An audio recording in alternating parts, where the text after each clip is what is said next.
2023년 분당 영동여고 1학년 1학기 중간고사 기출분석을 한번 진행하도록 하겠습니다. 자, 우선 실제 경향부터 한번 살펴보겠는데요. 우선 이번 시험은 전체적인 난이도가 매우 높았던 시험으로 생각이 되고 있습니다. 일단 문항별 적중도를 한번 살펴보자면 객관식 1번에서 11번, 13번에서 16번, 18번과 논술형 2번은 숫자 변형 정도로 적중률이 높게 나왔고요. 객관식 12번과 19번, 논술형 1번과 3번은 유사문항으로 출제가 되어서 저희가 전체적인 적중률은 90%로 생각을 하고 있습니다. 하지만 이게 적중률이 높았다고 해서 시험을 잘 보기에는 너무 어려운 난이도로 출제가 됐었는데요. 전체적인 내용을 한번 살펴보겠습니다. 우선 이번 영덕여고 시험은 부교재에 대한 연계율이 매우 높았습니다. 하지만 그 연계된 문항들이 너무 어려웠기 때문에 이 찍는 운이 많이 작용을 했던 시험이지 않았을까라고 생각을 하고 있어요. 영덕여고 이 시험 같은 경우에는 1등급을 변별하는 데는 탁월한 시험이었다고 생각을 하지만 2등급, 3등급, 4등급 친구들은 굉장히 비슷한 그 점수대에서 출발을 해서 찍은 게 얼마나 맞았느냐가 등급을 나누는 기준으로 작용을 할 가능성이 매우 높았던 시험이라고 생각을 하고 있습니다. 특히 이 부교재에서 출제된 문항이 많았는데 그 문항들이 모두 다 학생들이 힘들어하는 유형 위주로 반영이 되었기 때문에 아이들이 분명히 풀어봤다고 느끼지만 답이 잘 안 나온다든지 푸는 데 과정이 너무 오래 걸리는 문항들로 많이 출제가 됐어요. 그렇기 때문에 전체적인 문항이 학습을 많이 했더라도 시간이 많이 부족해서 더욱더 초조해지고 정답률이 낮아지는 상황이 벌어지지 않았을까라고 생각을 하고 있습니다.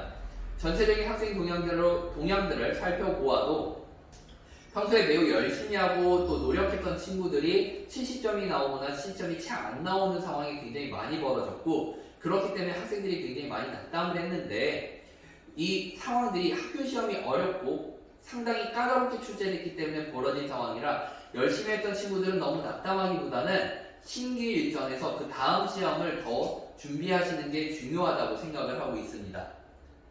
좀 더 자세하게 객관식 문항들을 한번 세세히 살펴볼게요. 우선 7번과 8번 문제 같은 경우에는 도형 안에 내접하는 또 다른 도형을 이용한 2차 방정식의 활용 문항이었습니다. 이 문항 같은 경우에는 부교재에서 숫자만 바꾼 정도로 출제가 되었지만 이 아이들이 가장 꺼려하는 유형 중에 하나이기 때문에 애들이 이 문제가 결국 나왔구나 라는 마음으로 풀었을 것 같아요. 그리고 9번과 11번 같은 경우에 나머지 정리를 이용한 다항식의 추론 문항인데 이 문항도 정말 다양하게 많이 접하는 유형의 한 가지입니다. 여러 학교에서 다양한 형태로 많이 출제를 하고 있고요. 근데 이 문제 같은 경우에 시간의 관계와 나머지 정리 적용을 원활하게 할 수 있어야 하는 문항인지라 완벽하게 학습하는 데는 정말 많은 시간들이 소요가 됩니다. 그래서 이 문항에서 틀린 문제가 거의 없었다면 정말 열심히 했다고 제가 칭찬해주고 싶습니다. 그 다음 이제 12번 문항은 복소 표면을 활용하는 문항인데 학교 선생님이 복소 표면에 대해서 이야기를 하시긴 했지만 정말 간략하게 이야기하고 넘어가셨다고 해서 출제가 되더라도 너무 어렵지 않은 문항에서 출제가 되리라 생각을 했었는데요. 근데 이 문제가 제가 살펴보니까 복소 표면을 어느 정도 꽤 이해를 하고 원활하게 사용할 수 있어야 맞출 수 있을 법한 문항이 출제가 됐더라고요. 그래서 이게 복소 표면이 뭔지는 알지만 완벽하게 사용하지 못했다면 어느 정도 풀다가 결국 찍었을 것 같고요. 만약에 찍지 않고 끝까지 답을 내겠다고 해서 계산을 하면 상당히 많은 시간을 소요했을 것이라고 생각이 들고 있습니다. 그 외에 13번 같은 경우에는 2차 함수와 직선의 관계성을 이용하고 도형의 성질까지 닮음의 성질을 적용을 해서 푸는 문항이었는데 이 문항 같은 경우에도 지금 부교재 기출이라 아이들이 많이 접해 봤을 거예요. 하지만 그렇다 하더라도 정말 틀리기 쉬운 문항이었고요. 그만큼 시간을 또 많이 썼을 것 같습니다. 그 다음 이제 14번은 축이 미정계수에 있는 2차 함수의 최소값과 최대값을 이용하는 문제인데 이게 케이스 분류부터 시작을 해서 계산이 굉장히 많이 까다로운 문항입니다. 그래서 저는 학생들한테 가르칠 때 이 문항이 나오게 되면 시간이 무조건 많이 들어갈 거기 때문에 일단 넘기고 다른 문제부터 풀으라고 많이 요구를 했었는데 아마 아이들은 3번, 4번씩 풀어왔던 문제이기 때문에 그냥 건너뛰기보다는 풀고 진행을 하려고 했었을 것 같아요.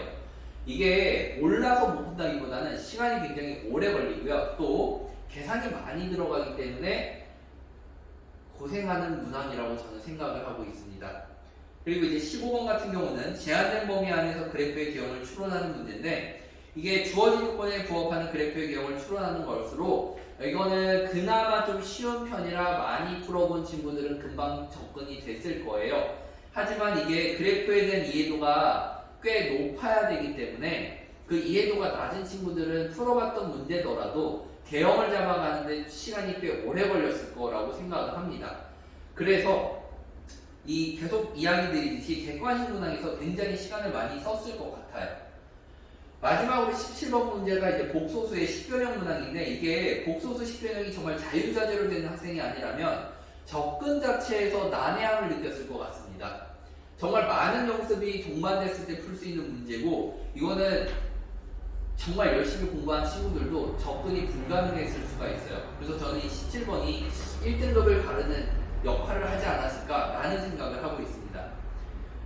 그리고 이제 논술형으로 넘어가 보면, 객관식에 비해서 논술형은 조금 1, 2번은 좀 쉬운 편이었어요. 근데 이제 문제는 논술형 3번입니다. 논술형 3번은 그냥 틀리라고 된 문제라고 생각을 하고 있어요.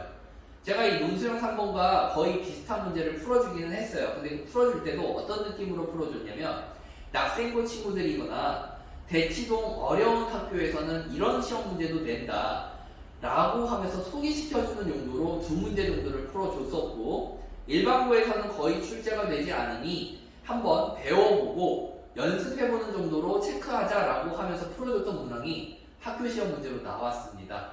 이 문제는 그냥 거의 틀리라고 낸 문항으로밖에 생각이 들지 않고요.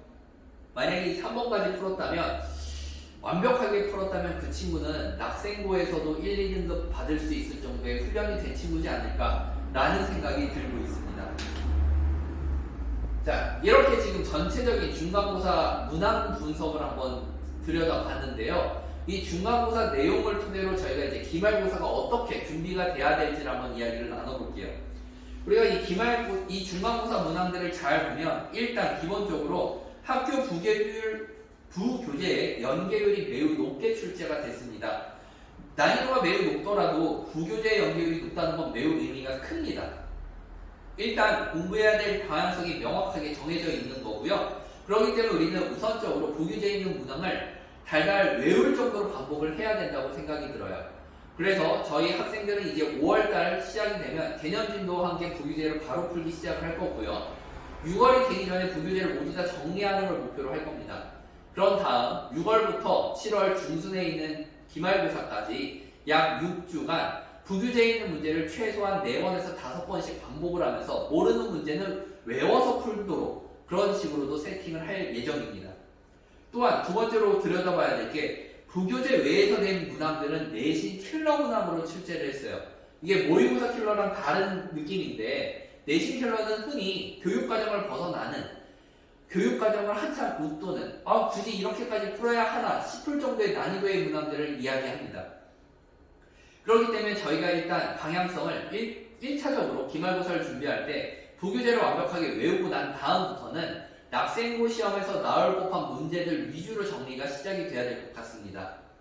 그래서 부교재 학습 이후에는 꼭 정규과정 이상의 문제를 풀더라도 투덜대지 말고 좀 참고 견디면서 지치더라도 힘을 내는 그런 끈기를 한번 발휘해 봅시다. 그리고 마지막으로 세 번째, 기말고사는 도형과의 싸움입니다. 이미 학생들에게 많이 이야기를 했는데, 기말고사 내용은 도형을 얼마나 이해하고 활용할 수 있는가가 결정을 할 거예요. 이 도형이 평면좌표 위에 올라오기 때문에 수식으로 풀기에는 너무나도 어려운 문항들이 도형의 성질을 통해서 보다 쉽게 풀리는 걸 경험하실 수 있고요. 그렇기 때문에 5월달 진도는 중등도형을 평면좌표 위에서 얼마나 적용하고 어떻게 활용을 할 건지에 중점을 맞춰서 진행을 할 겁니다. 만약에 중학생 때 도형의 성질 문제, 닮은 문제를 풀 때 어려움이 있었던 친구라면 이번 5월 진도에 특히 집중을 해서 더 에너지를 많이 쏟아야 할 거고요. 그 에너지를 쏟은 것은 고스란히 6월 달에 유형풀이를 진행할 때 힘을 발휘할 거기 때문에 여러분들은 5월 선행진도, 5월 개념진도에서 매우 집중도를 키우고 그때 배운 건 한 달 안에 무조건 소화한다는 마음으로 진행하셨으면 좋겠습니다. 저희가 이렇게 중간고사를 리뷰함으로써 기말고사를 어떻게 대비할지도 한번 살펴봤는데 이것에 대한 자세한 내용들은요, 제가 추후에 카카오톡을 통해서 자료를 더 보내드리도록 하겠습니다.